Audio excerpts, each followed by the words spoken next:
Hi దోస్తు. ఈరోజు రోజు శ్రావణ సోమవారం కాబట్టి మనము శంకరుని శివలింగం మీద పైల అక్షంతలు బియ్యం వేయాలి. ఆపై మళ్ళా రాగి చెంబుతో తనపై అభిషేకం నీటితో చెయ్యాలి. ఈ సోమవారం ఒకవేళ ఊళ్ళో శంకరుని మందిరం లేనివారు, దేవుని గుడికి వెళ్ళని వారు, దేవుని గుడి అందుబాటులో లేనివారు,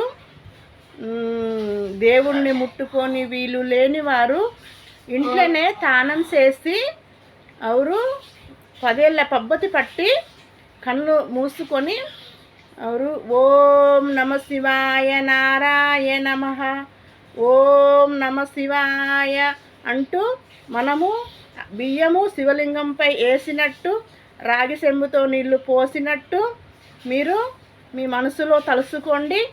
మీరు గుడికి వెళ్ళి శంకరుని శివలింగంపై బియ్యపు అక్షంతలేసి రాగి చెంబుతో నీళ్లు పోసినంత పుణ్యము మీకు లభిస్తుంది. ఈ శ్రావణ సోమవారాలు చాలా విశిష్టమైనది. సోమవారమే కాకుండా ప్రతి వారం కూడా విశిష్టమైనదే. కాబట్టి ఈరోజు పైల సోమవారం కాబట్టి శంకరునికి బియ్యం నీళ్ళు రాగి చెంబుతో పోతే చాలా పుణ్య ఫలితాలు ఉంటాయి. ఆపై మీకు ఏమన్నా కోరిక ఉంటే మందిరి పోయిన వారు మూడాకుల ఇల్వదళం ఉంటుంది కదా, మూడాకుల పత్రి ఇల్వదళం, మారేడు దళం అంటారు, ఇల్వదళం అంటారు. 3 ఆకుల పత్రి, విష్ణు బ్రహ్మ శంకరుడు ముగ్గురికి సంగీతం ఇల్వదళం. దాన్ని శంకరుని లింగంపై ఉంచిన ఆకును దానికి అద్ది మీ కోరిక కోరుకొని ఆ ఇల్వదళం మీ ఇంటికి తీసుకొచ్చి మీ ఇంట్లో పూజా మందిరంలో పెట్టి మీకైతే ఏ కోరిక ఉందో, ఏ కోరిక అయితే నెరవేర్తలేదో ఆ కోరిక కోరుకుంటే తప్పకుండా అవుతుంది, 100% అవుతుంది. చేసి చూడండి. మీది ఎంత పెద్ద కష్టమైనా, ఎంత పెద్ద పని అయినా అది తప్పకుండా తీరుతుంది. కాబట్టి ఇలా చేసి చూడండి. ఓం నమ శివాయ.